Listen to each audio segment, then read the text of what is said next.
manda o pide a través, o enseña a través de su palabra. Y este estudio, hermano, está basado en un ministerio que está ahí, que se llama 9 Marcas de una Iglesia Saludable, liderado por el pastor Mark Dever.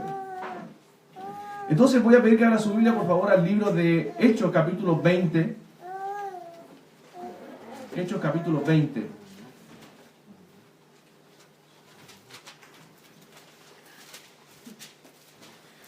Entonces, hermanos, como iglesia, para saber si realmente estamos sanos o mi cuerpo, hablemos del cuerpo propio, para yo saber si mi cuerpo está sano, nosotros debemos hacer un chequeo de vez en cuando, ¿cierto? Usted debe analizarse, ir al médico y ver si realmente está sano.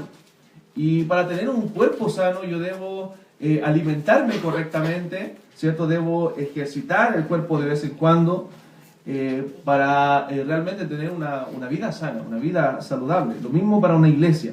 Para que una iglesia sea sana, debe alimentarse bien, ¿cierto? Y debe también ejercitarse de vez en cuando la iglesia. Y de eso es lo que se trata los temas que vamos a ver esta semana. Espero poder ver hoy día todo el tema, el primer punto, si no lo vamos a dejar en dos clases. Entonces lo primero que vamos a ver, ¿cuáles son, hermanos, estas 9 características de una iglesia saludable? Las 9 marcas de una iglesia saludable que vamos a ir viendo durante este estudio. El número 1, la predicación expositiva. Es la primera marca y quizás la marca más importante que debe tener una iglesia saludable, la predicación bíblica. Si una iglesia no tiene predicación bíblica, entonces, hermanos, las otras marcas tampoco se van a ir cumpliendo dentro de una iglesia. Amén. La predicación expositiva, ¿cierto? O la predicación más bien bíblica, es la base fundamental para que una iglesia sea sana. Si una iglesia no está siendo bien alimentada desde el púlpito, entonces es imposible que pueda ser una iglesia sana. La segunda, que vamos a ver unas semanas más adelante, es la teología bíblica. La tercera, el evangelio. Amén. La cuarta, un entendimiento bíblico de lo que es la conversión. Vamos a hablar de eso, un entendimiento bíblico de lo que es la conversión. Un entendimiento bíblico del evangelismo. También es una cualidad de una iglesia sana. Un entendimiento bíblico de la membresía de la iglesia. También es importante, algunos miembros no entienden lo que significa realmente ser miembro de una iglesia. Algunos piensan que es asistir de vez en cuando solamente. No, hay ciertas responsabilidades y ciertos requisitos bíblicos también para los miembros dentro de la iglesia. La disciplina bíblica en la iglesia, eso es importante también. Vamos a hablar de lo que significa la disciplina bíblica dentro de una iglesia. Un interés en el discipulado y el crecimiento espiritual y un liderazgo bíblico en la iglesia. Son las 9 marcas que vamos a ver, ¿cierto?, en este estudio, y nosotros nos vamos a analizar de acuerdo a estas marcas si estamos creciendo sanamente. Amén, creciendo sanamente a la luz de la palabra de Dios. Entonces, veremos la primera marca, ¿cierto?, que es la predicación expositiva o la predicación bíblica. Hechos, les dije, capítulo 20, versículo 28 al 31. Ahora, ¿qué significa predicación expositiva? ¿Cierto? Eso lo vamos a ir explicando durante este sermón, este estudio.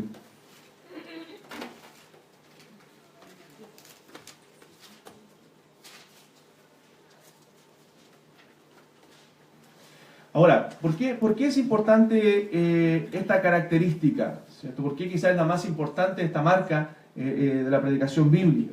Porque, como dice muy sabiamente el pastor Sugel Michelin, dice él en uno de sus libros, dice: imagínate que estás en un auditorio. Tú estás en un auditorio, ¿cierto? Y alguien está dando una clase. Pero él no sabe, esa persona que está dando la clase no sabe que tú estás ahí. ¿Ya? Y él, mientras da la clase, esta persona te menciona, te cita a ti, ¿cierto?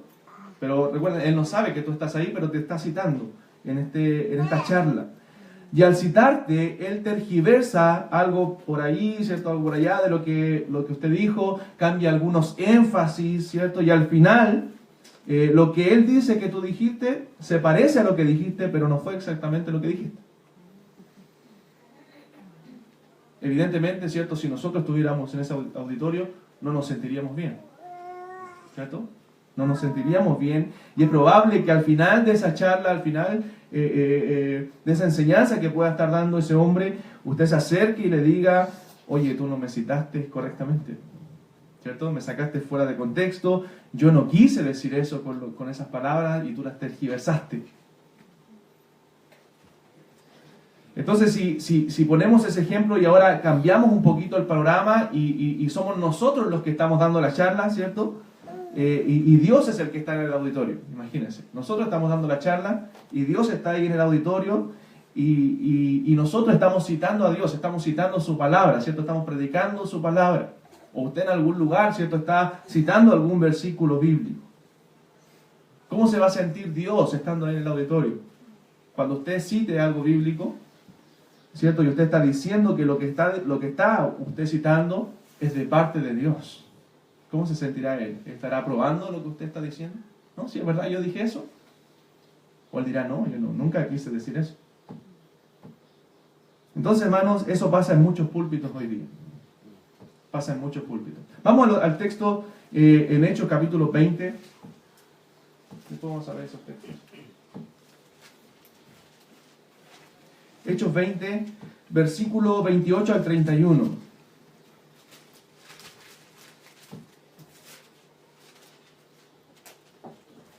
Hermano Leandro, ¿lo puedo molestar si me puede pedir un vasito de agua allá adentro? Gracias, hermano.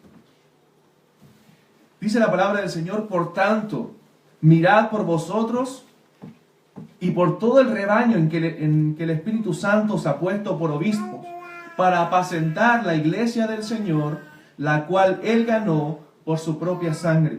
Porque yo sé que después de mi partida entrarán en medio de vosotros lobos rapaces, que no perdonarán al rebaño, y de vosotros mismos se levantarán hombres que hablen cosas perversas para arrastrar tras sí a los discípulos. Por tanto, velad, acordándoos que por 3 años, de noche y de día, no he cesado de amonestar con lágrimas a cada uno. Otro versículo, hermanos, por favor, Efesios capítulo 5.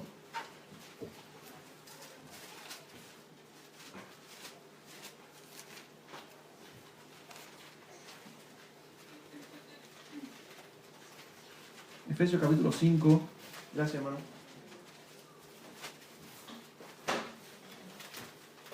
Versículo 25.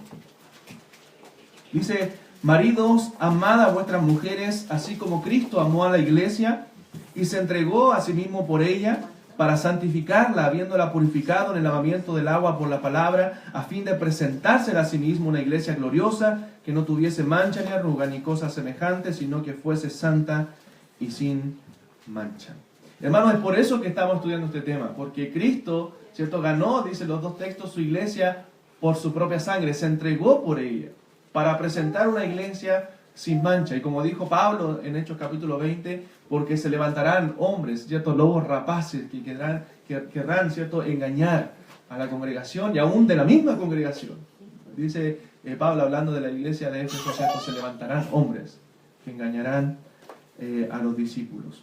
Entonces, hermanos, por eso que debemos tener claro cuáles son las marcas de una iglesia sana, de una iglesia saludable, y ver si nosotros estamos creciendo saludablemente a la luz de la palabra del Señor. Entonces, lo que estamos hablando acerca de la predicación expositiva. Dice ese texto, me encanta ese texto, lo cité parece el día jueves, en 2 Corintios capítulo 2, verso 17, dice, pues no somos como muchos, miren lo que dice el apóstol Pablo, como muchos que medran, falsificando la palabra de Dios, sino que con sinceridad, como de parte de Dios y delante de Dios, hablamos en Cristo. Esa conciencia, ¿cierto? Ese versículo debe recordar siempre un predicador de la palabra del Señor. No somos como muchos que medran falsificando la palabra de Dios, sino que con sinceridad. Eso es muy importante, hermano.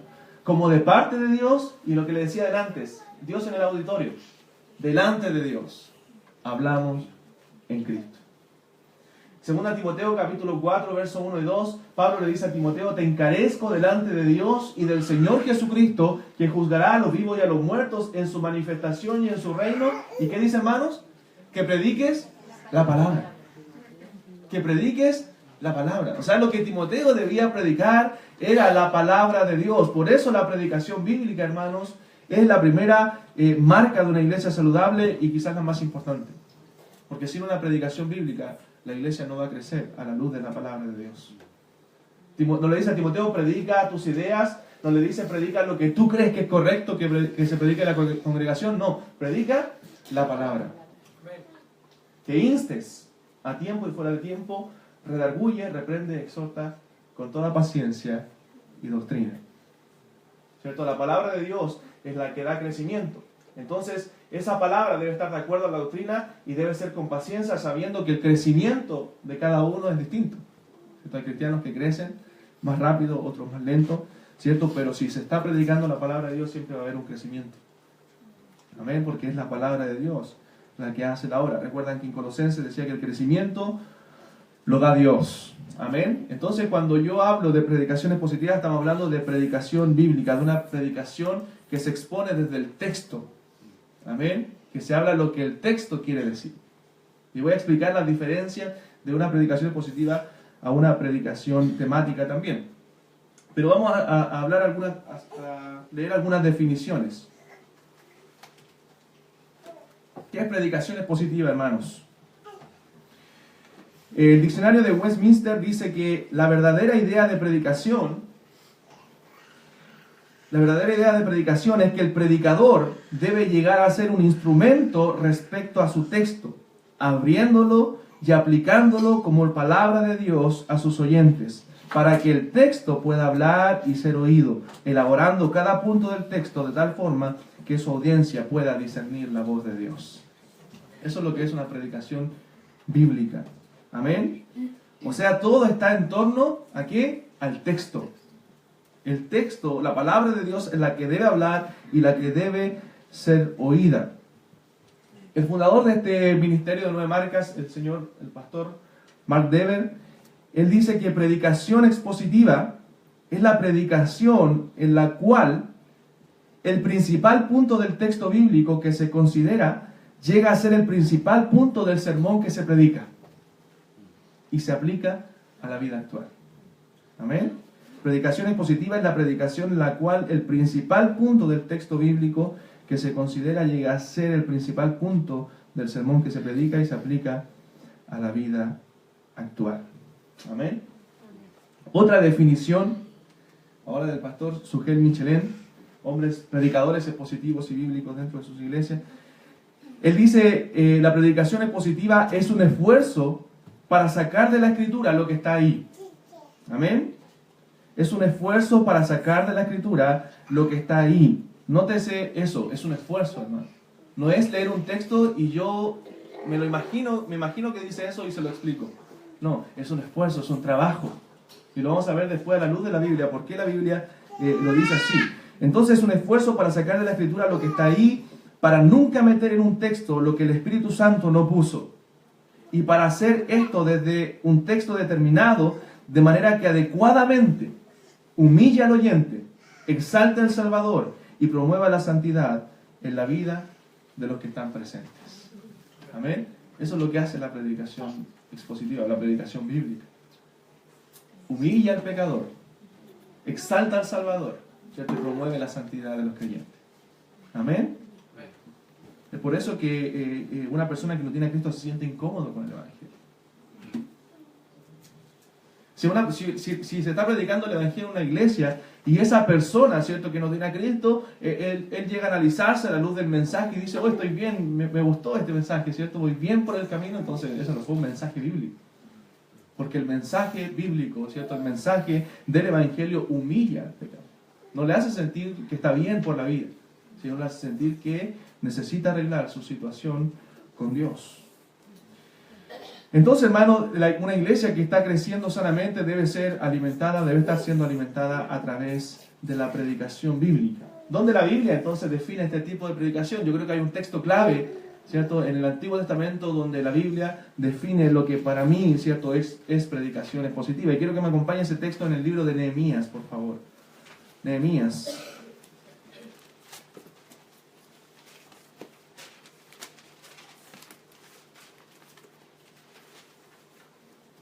Capítulo 8.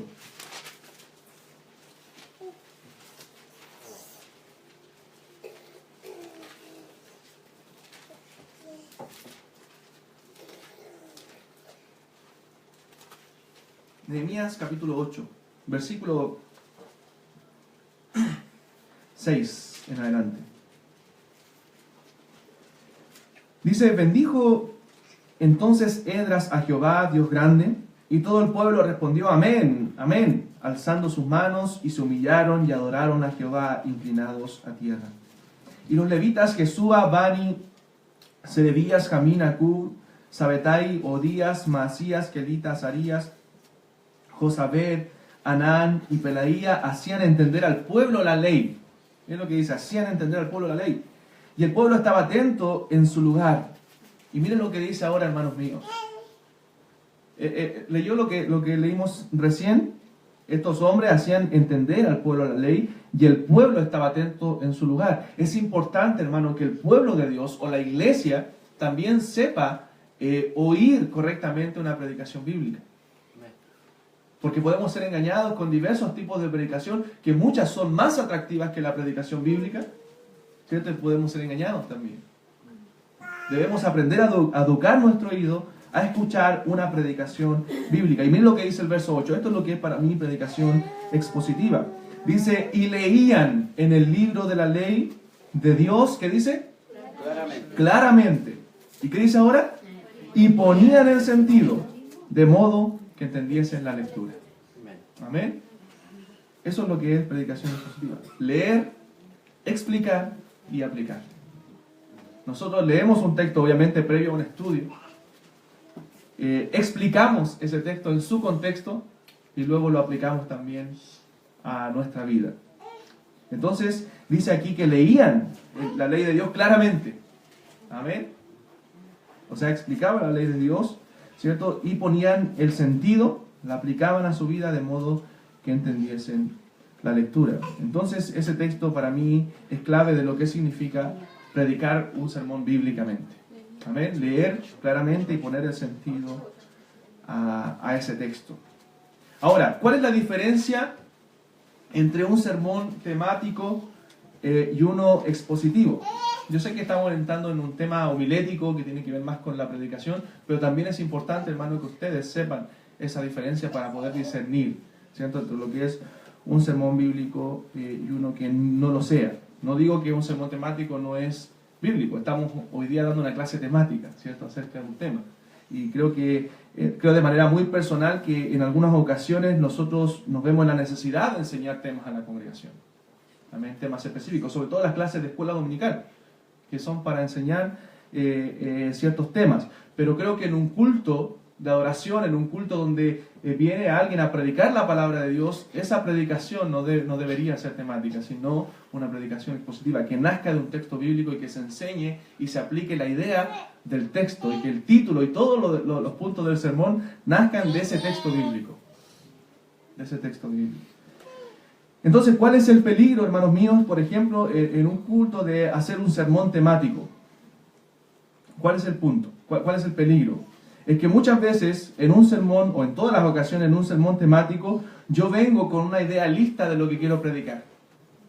O sea, yo digo, voy a predicar tal tema, ¿cierto? Entonces yo vengo ya con la idea lista de lo que yo quiero predicar, y a esa idea yo la apoyo con textos bíblicos. ¿Se da cuenta? Y en esas ideas yo puedo equivocarme. En cambio, cuando yo predico el texto y saco todo el sermón del texto, yo voy a, con mi mente en blanco, dejar que el texto hable. Obviamente elijo un texto, ¿cierto? Si no estoy predicando libro por libro, que yo ya sé cuál texto me toca. Pero si yo tomo un texto, ¿cierto?, yo voy a dejar mi mente en blanco y dejar que ese texto hable y que salga todo el sermón del texto. En cambio, cuando yo vengo con un sermón temático, yo vengo con una idea. Y a esa idea yo le agrego versículos, ¿cierto? Y la apoyamos con textos bíblicos y con ilustraciones también. Y ese tipo de sermón muchas veces es atractivo, ¿cierto? Porque es temas que nosotros queremos escuchar. Es temas que a mí me agradan. Por algo yo lo elegí, ¿cierto? Y lo apoyamos con ilustraciones. No significa que eso no sea en muchas ocasiones bíblico. Y bueno, en muchas ocasiones lo es, cuando es con una buena preparación. El tema es que en alguna parte de ese sermón, ¿cierto?, en alguna parte de ese sermón temático, yo puedo estar incluyendo lo que yo pienso con respecto a ese tema. Ese es el peligro. Quizás en alguna parte, por muy bíblico que no sea, puedo estar agregando algo que yo pienso en una idea específica. Y ahí hay un peligro porque ya no está viniendo de Dios, no está viniendo del texto, sino de mis ideas. Entonces la predicación expositiva, hermanos, es aquella predicación que toma como tema de un sermón, el mensaje de un texto específico de las Escrituras. Amén. Por ejemplo, el día jueves estamos enseñando, la semana pasada enseñamos acerca del legalismo antepasado y ahora del misticismo, basado en el legalismo y el misticismo que había los falsos maestros de la iglesia en Colosas, ¿cierto? Entonces nace, el tema del sermón nace del texto bíblico. Eso es lo que es realmente, no me estoy poniendo como ejemplo, pero es una predicación expositiva.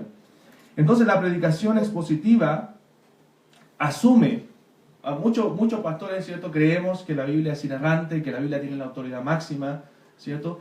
Pero al predicar expositivamente nosotros estamos asumiendo, ¿cierto?, con hechos de que la Biblia es la autoridad, de que la Biblia es la palabra de Dios y que queremos que la Biblia realmente hable y que realmente, ¿cierto?, diga lo que Dios quiso decir en un sermón. Entonces, no solo, hermanos míos, los predicadores debemos tener ese compromiso con la palabra de Dios, ese compromiso con la predicación expositiva, sino también cada miembro debe educar su oído para oír una predicación bíblica y cristocéntrica. Amén. Bíblica y cristocéntrica.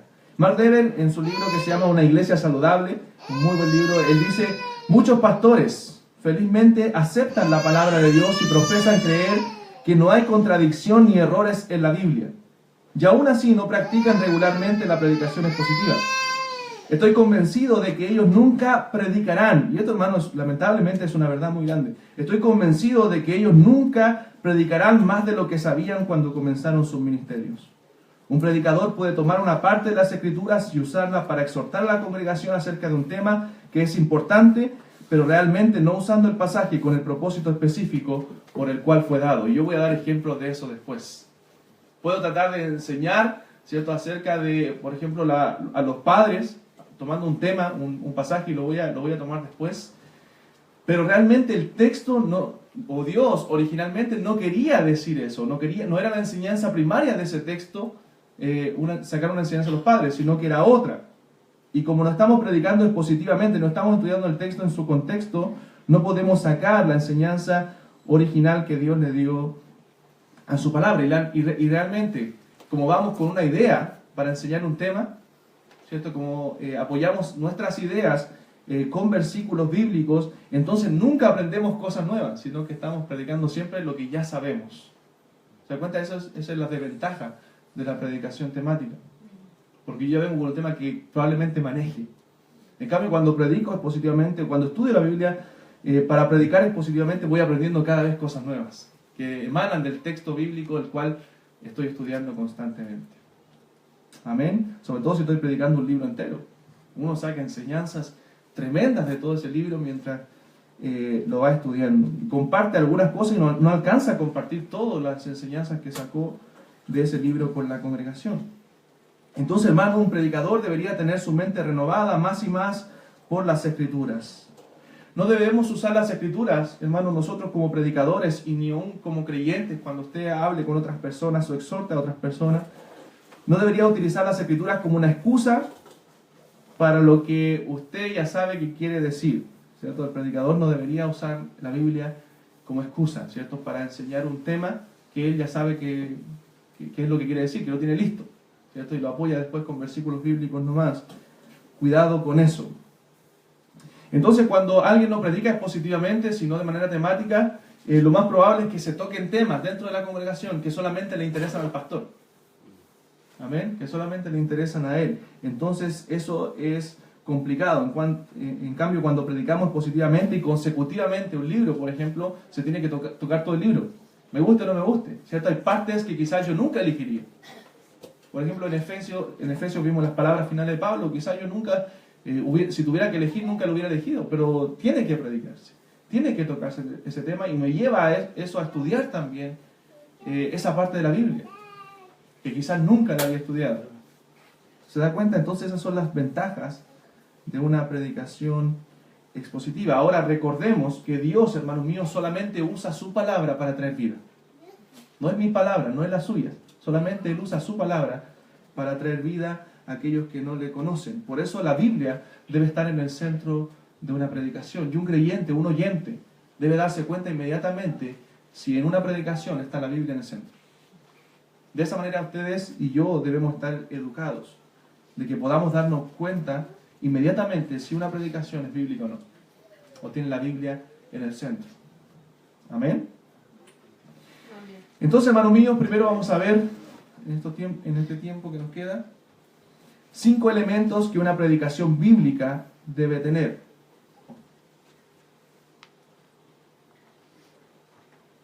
Cinco elementos que una predicación bíblica debe tener. Número 1. El mensaje halla su única fuente en la Escritura. El sermón, ¿cierto? El sermón bíblico debe hallar su única fuente en la Escritura. El sermón, la idea que se va a enseñar, debe sacarse de la Escritura. Amén. Y eso usted debe darse cuenta. Todo lo que se está enseñando debe salir de la Escritura. Ahora, con esto no quiero decir que no se pueden citar a otros autores externos a la Biblia, escritores bíblicos. Aún Pablo lo hizo. Tenemos ejemplos claros en la Biblia de que Pablo citó a algunos poetas por ahí, ¿cierto? Cuando él estaba en Atenas, cuando escribió a Tito, ¿cierto? Su carta citó a otros escritores, ¿cierto? Fuera de la Escritura. No significa que nuestro mensaje sea bíblico, que no podamos citar a otros autores. Eso se puede hacer. Lo que tratamos de decir es que el mensaje central, la enseñanza central de ese sermón, debe ser de la Escritura. ¿Amén? La enseñanza central debe estar en la Escritura y debe estar aprobada por toda la Biblia.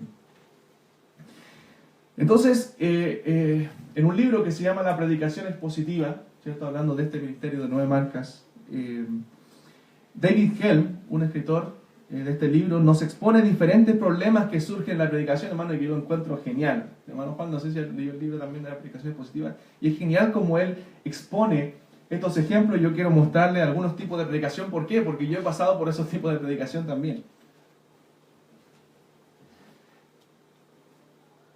Número 1. Él nos habla de una predicación impresionista. Hay un tipo de predicación que él le denomina la predicación impresionista. ¿Qué hace este método? Este método impresionista toma lo que el ojo ve y lo interpreta, lo exagera, ignora algunas partes y al final lo distorsiona.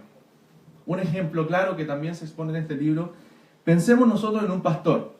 Piensa usted en un pastor, o que usted mismo pueda ser un pastor, ¿cierto? Que se sienta a preparar un sermón, ¿ya? Para que vaya entendiendo un poco la vida tras bambalinas de los pastores. Usted abre su Biblia, no tiene mucho tiempo el pastor, un pastor quizás de una iglesia grande, muy ocupado, es probable que tenga una reunión o 2 esta noche, es posible que tenga que guiar, aconsejar a alguna familia, ciertamente tiene las manos llenas de trabajo pastoral. Sin embargo, algo tiene que decir el domingo, ¿cierto? Quizás está todo el día haciendo muchas cosas, trabajando en diversas áreas, pero algo tiene que decir el domingo.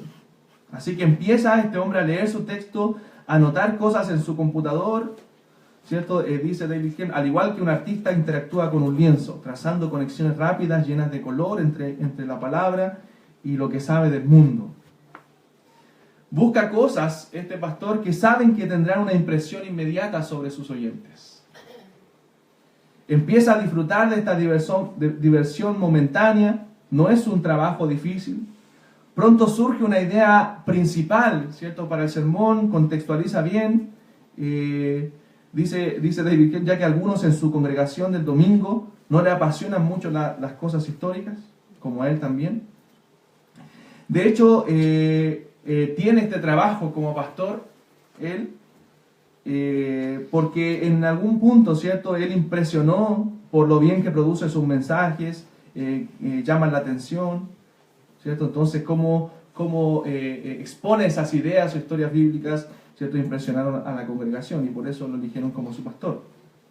Entonces predica esa semana ese sermón atractivo para algunos oyentes y pasa la próxima semana y el mensaje de esta semana, al igual que el de la otra, se concentrará en las impresiones relevantes que saque del pasaje. Las aplicaciones que él da parecen emerger como rayos de luz para que pueda esparcirlos sobre toda la congregación y a todo color. Todas estas aplicaciones. Después del estudio, mira su teléfono para ver la hora y han pasado 15 minutos de estudio.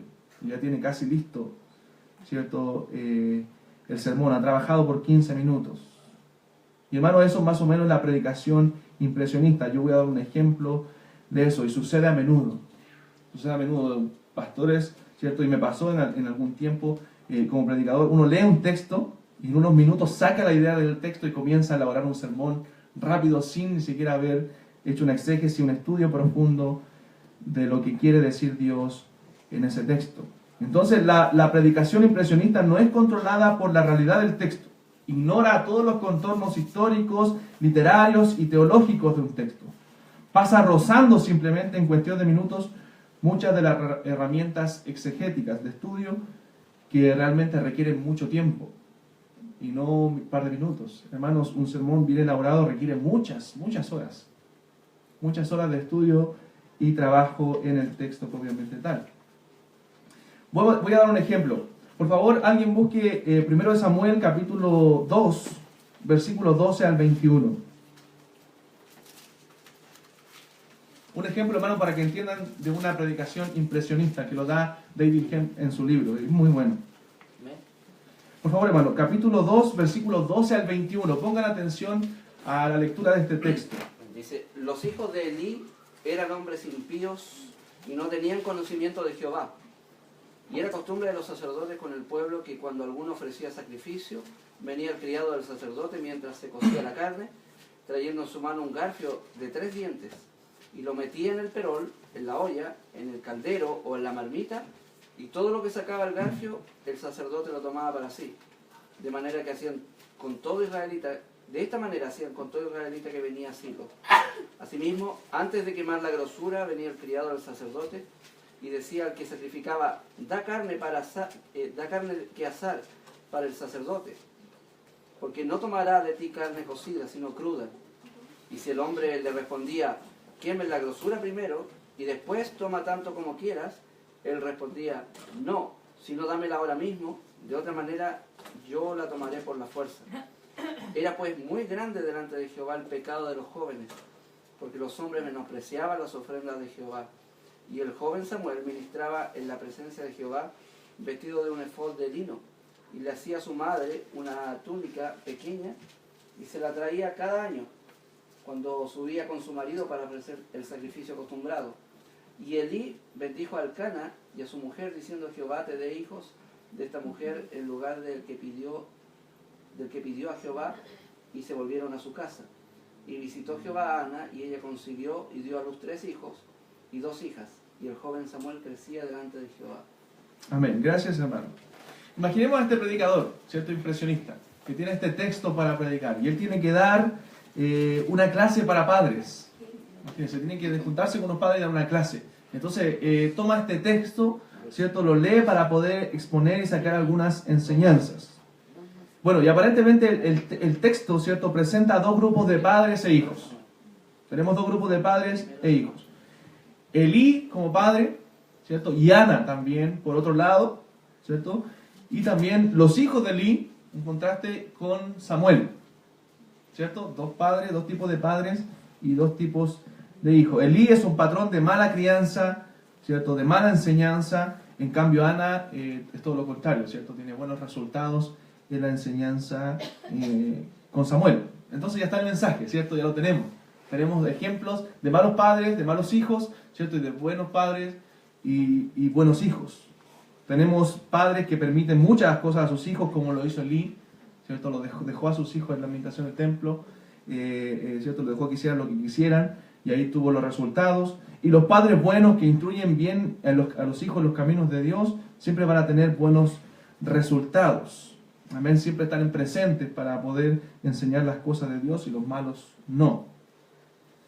Y ahí está la predicación, ¿cierto? Este pastor da la predicación, da la enseñanza, deja a todos los padres alentados, los deja impresionados, ¿cierto? Porque dio una buena enseñanza, una buena exposición de lo que el texto quería decir y de ejemplos de buenos padres y de malos padres, pero echó por tierra el significado central de ese pasaje. Impresionó solamente. Impresionó. ¿Cuál es la enseñanza principal de este pasaje de la Biblia? No es la crianza. ¿Cuál es la enseñanza principal de este pasaje, hermanos?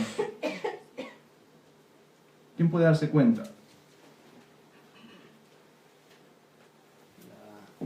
La santidad de Dios. La santidad de Dios. La santidad de Dios. Ese es el tema principal. La adoración en el templo de Dios estaba siendo contaminada por los hijos de Elí. Esa es la enseñanza principal. Esa es la enseñanza de ese texto. Amén. El problema es que a la gente, ¿cierto?, le encanta el sermón impresionista. Le encantan cosas que tengan que ver conmigo, ¿cierto? Cosas que me puedan motivar. Lo calificamos como, bueno, gracias pastor por ese mensaje, ¿cierto? Quedó animado para alentar, para enseñar a los hijos. Pero cuando se habla de la santidad de Dios, ¿cierto?, es muy exagerado. Muchas veces se recibe así el mensaje, correcto. Entonces ese texto habla de la santidad de Dios. Y que debemos cuidar, ¿cierto?, nosotros, la santidad de Dios. No es, hermanos, que no podamos enseñar de la crianza de los hijos con ese texto.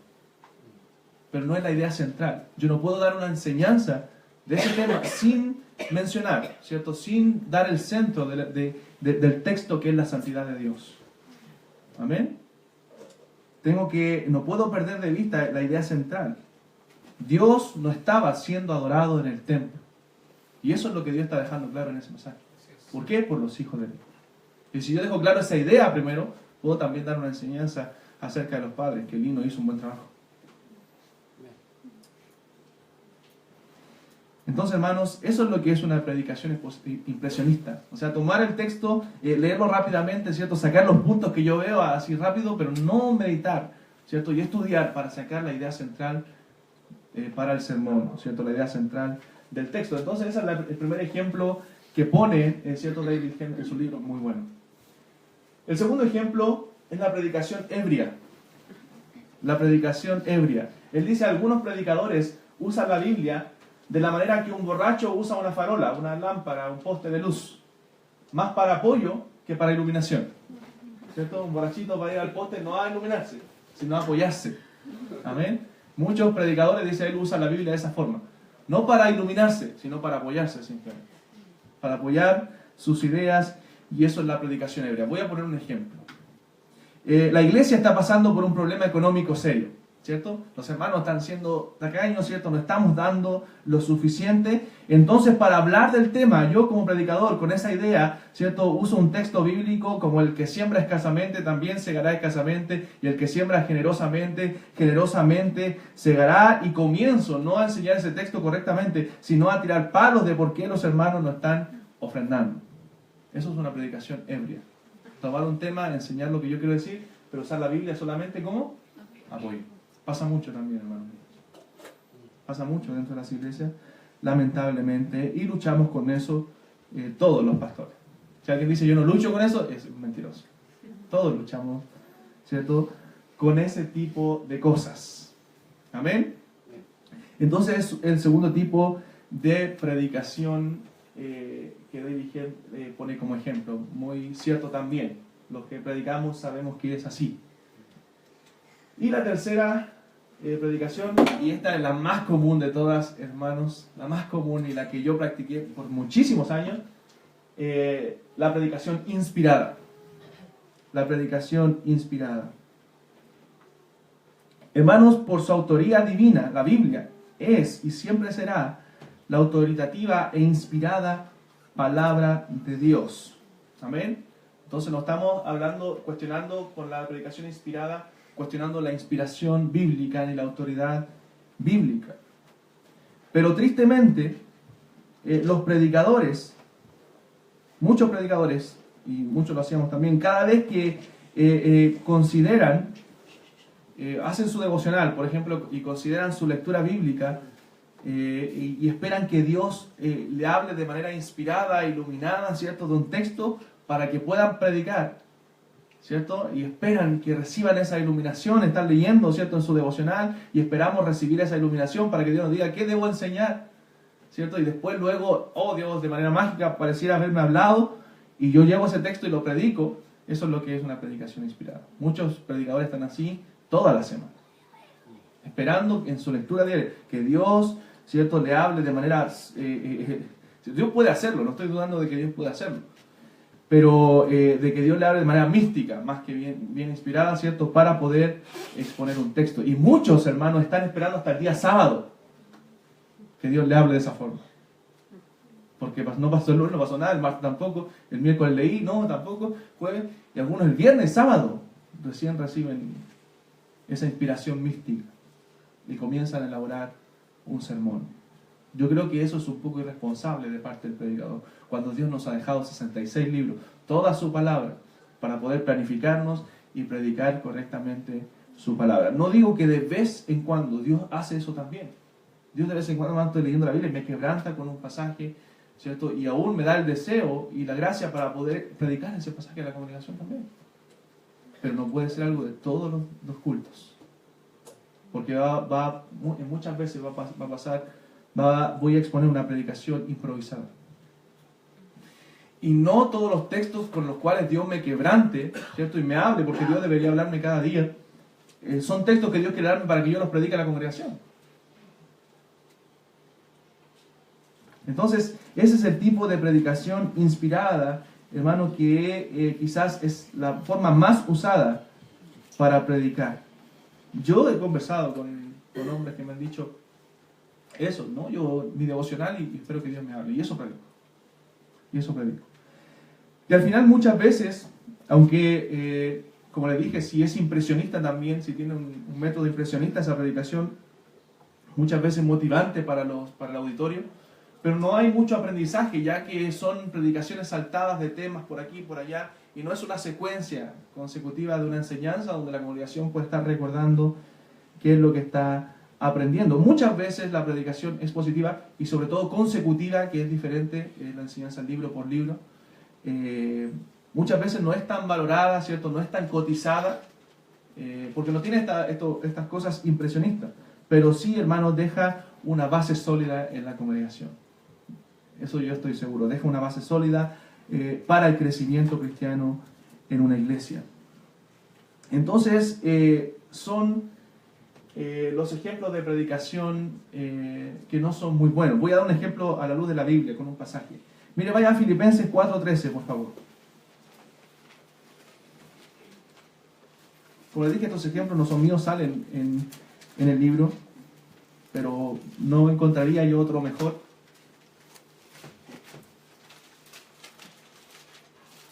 Bueno, algunos conocen de memoria este pasaje, Filipenses 4:13, ¿cierto? ¿Qué dice?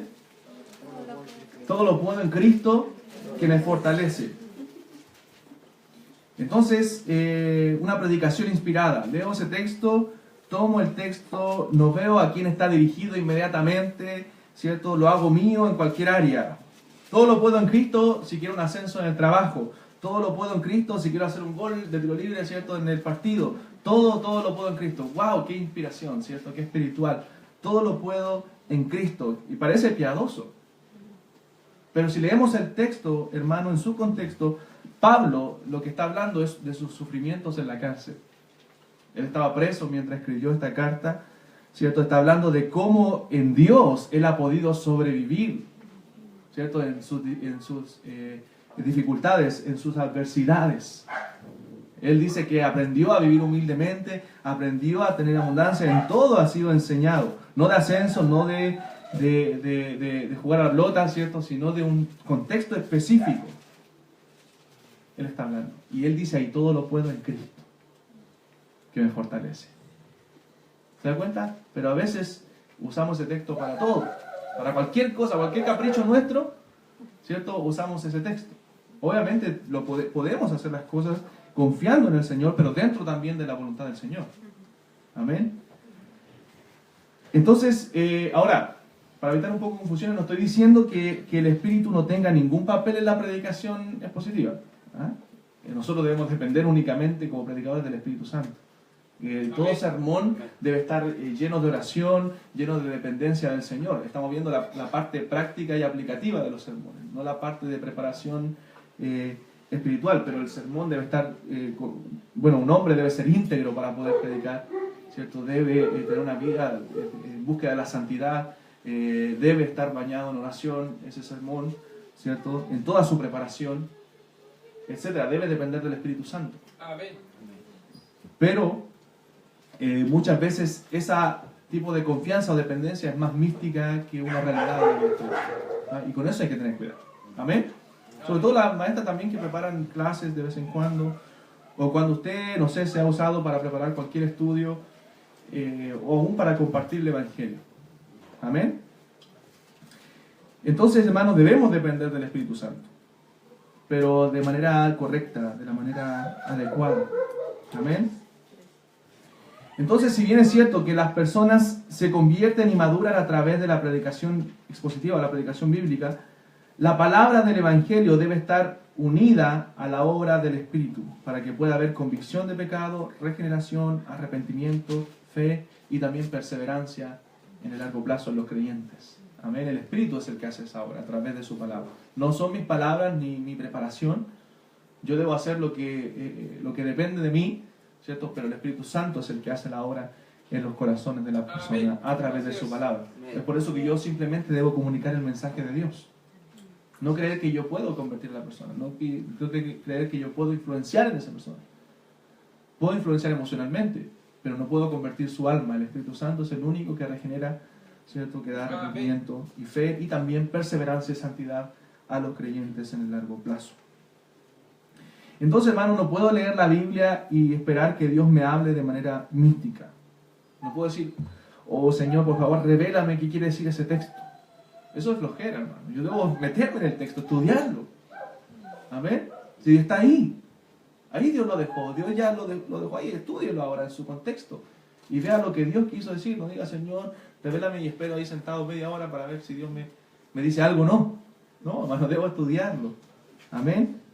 Eso no es dependencia de Dios. Eso es misticismo. Amén. Entonces debo depender correctamente de Dios. Debo hacer mi trabajo. Debo yo sumergirme en el texto, ¿cierto? Y hablar lo que ese texto y Dios quieren decir. ¿Pero cómo? Estudiando. Estudiando la palabra. Amén. Vamos a terminar. Yo creo que lo vamos a hacer en dos clases, hermano, porque no voy ni a la mitad todavía. 2. El mensaje de la Escritura es sacado mediante una exégesis cuidadosa. Estamos viendo las características, ¿cierto?, de una predicación sana. El mensaje de la Escritura es sacado mediante una exégesis cuidadosa. Ahora usted se pregunta qué significa exégesis, ¿cierto?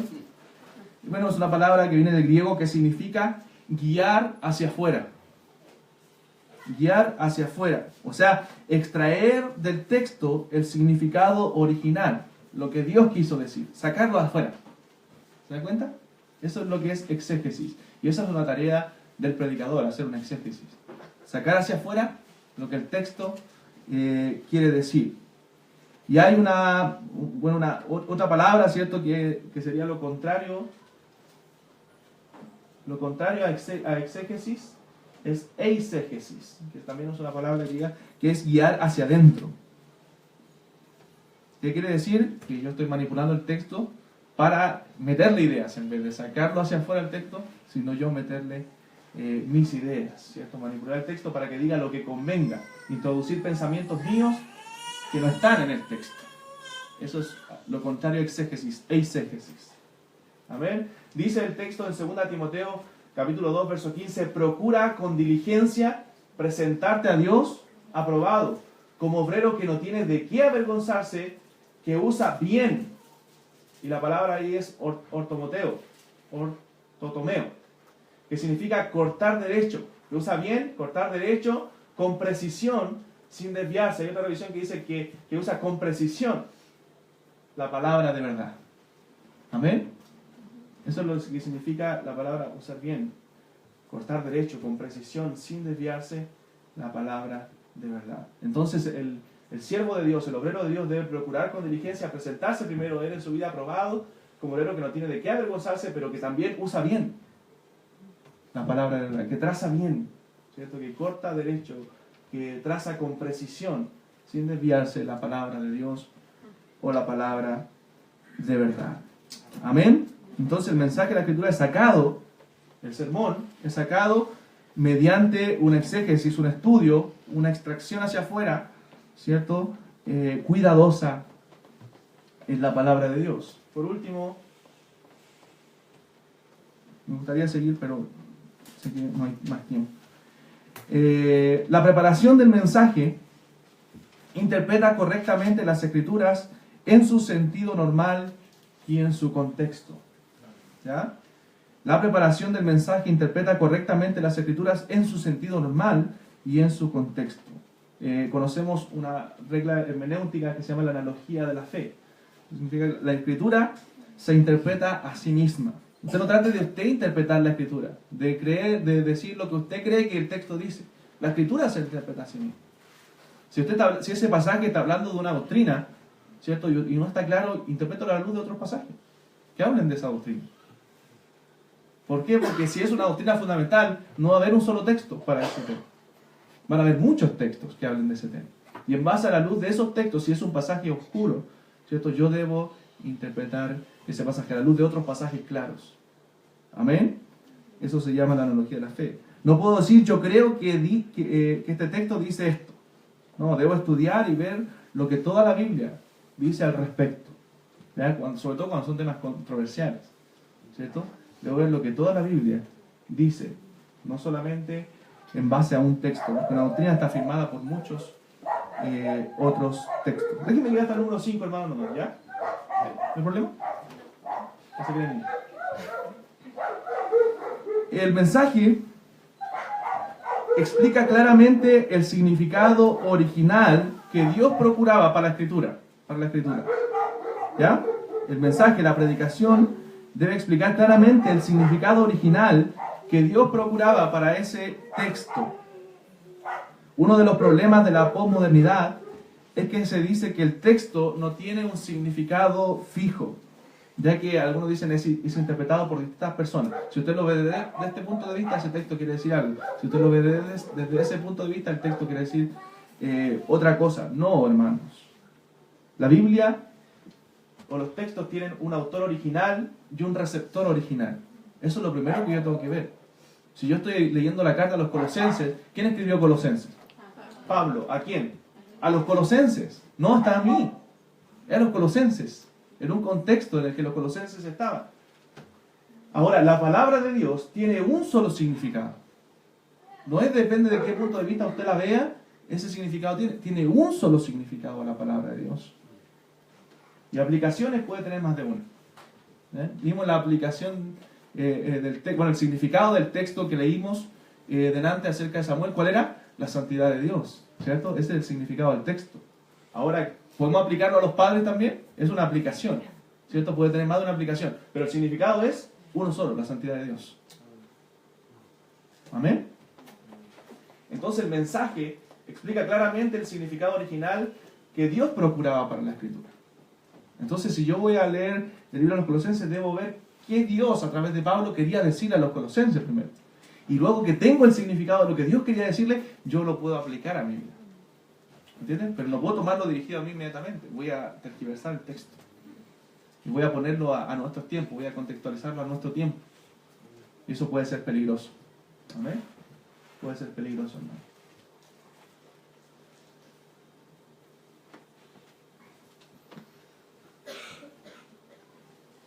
Y último, por hoy,